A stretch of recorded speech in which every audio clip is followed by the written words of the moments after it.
안녕하세요. 반갑습니다. 오늘도 말씀을 사모해서 이 방에 들어오셨는데 너무 반갑습니다. 환영합니다. 오늘 우리가 함께 읽고 묵상할 말씀은 역대하 10장부터 12장에 이르는 말씀입니다. 이 부분은 르호보암이라고 하는 사람과 여로보암이라고 하는 사람이 주인공입니다. 솔로몬이 죽고 그 아들 르호보암이 대를 이어서 왕이 되는데 문제가 하나 생겼죠. 솔로몬이 나이 들어 우상 숭배를 많이 했습니다. 참 이해가 안 가는 일입니다. 이것은 바로 여자들 때문이었죠. 정략 결혼을 해서 이방의 여러 나라 공주들이 솔로몬의 부인이 되었죠. 그로 인해서 노년이 되자 그 부인들이 자기네 이방 그 신전을 우상 신전을 져달라고 요청을 하고 이기지 못하고 져주게 되니까 그것 때문에 가서 같이 우상 숭배도 하고 하나님의 진노가 극에 달했습니다. 하나님께서 다윗의 얼굴을 보셔서 솔로몬 때는 치지 않으셨지만 그 아들 대에 가서는 나라를 두 쪽으로 나누겠다고 공언하신 바가 있습니다. 그런 상황 가운데 솔로몬의 아들 르호보암이 왕위를 물려받는데 백성들이 찾아와서 왕궁을 건축하느라고 13년, 성전을 건축하느라고 7년 많은 고생을 했는데 그 노역을 시키는 일을 좀 경감해 달라. 우리도 좀 편하게 살고 싶다 이렇게 요청을 합니다. 그런데 르호보암이 노인들의 지혜 곧 백성들의 요구를 들어줘서 평안을 허락하면 그러면 그들이 영원히 당신의 종이 될 것입니다 라고 충고를 해주지만 그걸 버리고 왕은 강력한 리더십을 구축해야 된다고 젊은 사람들의 리더십의 의견을 받아들입니다. 그래서 여로보암이라고 하는 사람이 열지파를 데리고 북쪽으로 올라가서 나라를 따로 세우게 되지요. 이 르호보암은 이렇게 해서 12지파 중에서 10지파를 뺏기게 됩니다.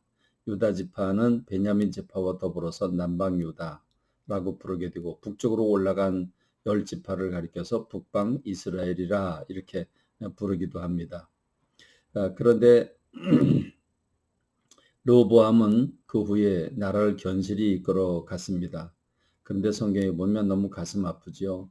12장 1절에 보면 르호보암의 나라가 견고하고 세력이 강해짐에 그가 여호와의 율법을 버리니 온 이스라엘이 본받았다 이렇게 말씀하고 있고 더 나아가서 12장 5절에 보면 하나님께서 이렇게 말씀을 하시죠. 너희가 나를 버렸기 때문에 나도 너희를 버렸다. 그래서 이집트의 왕 시삭의 손에 너희를 넘겼다 이렇게 말씀을 하십니다. 다시 말하면 이집트의 왕 시삭이라고 하는 사람이 쳐들어오지요. 강력하게 쳐들어옵니다. 그런데 이스라엘이 그걸 맞대응할 힘이 없습니다. 이때 하나님께서 시삭의 손에 너희들을 넘겨주겠다라고 말씀하자 이스라엘의 왕과 방백들 곧 르호보암이죠. 르호보암의 그 신하들과 르호보암이 하나님 앞에 겸비하게 됨으로써 겸손하게 엎드림으로써 자기를 비하함으로써 회개를 합니다. 하나님이 그걸 보시고 가슴이 아프셔서 내가 너희들의 그 겸비함을 보고 내가 일부 조금은 남겨놓으리라 라고 말씀을 하시죠. 그들이 시삭의 종이 돼서 나를 섬기는 것과 세상 나라들을 섬기는 것이 어떠한지 알게 해줄 것이다 라고 말씀을 하십니다. 그런가 하면 여로보암이라고 하는 사람은 10지파를 데리고 북쪽으로 올라가서 나라를 세웠는데 한 가지 고민거리가 생겼습니다. 이 사람은 왕이 되긴 했는데 10지파의 이 많은 사람들이 해마다 1년에 3차례씩 절기를 지키러 예루살렘으로 가야 합니다. 남방 유다로 가야 된단 말이죠. 그럼 백성들의 마음이 흐트러지지 않겠습니까? 그래서 고민을 합니다. 고민을 하다가 금송아지 또는 염소와 같은 이런 산에다가 여러 도시에다가 우상을 만들어 놓고 이것이 하나님이다. 애굽에서 너희를 구원한 너희들의 하나님이다. 구태여 예루살렘까지 갈 필요가 있겠냐? 여기서 제사를 드려라. 이렇게 유혹을 함으로써 이스라엘의 그 여로보암이 뒤를 이은 20명의 왕들이 한 명도 예외 없이 다 우상 숭배에 빠지게 돼서 결국 멸망의 길로 가는 단초를 제공하는 게 여로보암입니다. 그러니 문제가 생겼죠. 그래서 제사장들을 추방합니다. 왜 추방했겠습니까?